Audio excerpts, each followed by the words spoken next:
Janasena party అంటేనే పారదర్శకతకి మారుపేరు. మా గుర్తు గాజు గ్లాసు. జై జవాన్ జై కిసాన్ అంటూ దేశ రక్షణకి పాటుపడతాం.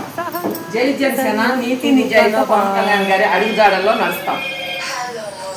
సనాతన ధర్మాన్ని రక్షిస్తాం. ప్రమాద బీమా సంస్థ 100 మందికి చేయూత. పంచాయతీరాజ్ గ్రామాభివృద్ధి 2 కలిపి గ్రామ స్వరాజ్యాన్ని స్థాపిస్తాం. చెప్పింది చేస్తాము, మాటతో ప్రజల కోసం పాటుపడతాం. 8 స్వతంత్ర భారతంలో ఇప్పటి వరకు కూడా ఎవరూ చేయని అభివృద్ధి చేస్తూ ఏదైతే గిరిజన ప్రాంతాలు మన్యంలో రోడ్లు వేసిన పవన్ కళ్యాణ్ గారికి ప్రతి ఒక్కరూ కృతజ్ఞతలు తెలియజేసుకుంటున్నారు. ఖచ్చితంగా ఇంకా చేయాల్సింది చాలా ఉంది. జై పవన్ కళ్యాణ్ గారు, జై కూటమి, జై హింద్. జై జనసేన, జై జనసేన, జై జనసేన, జై జనసేన, జై హింద్.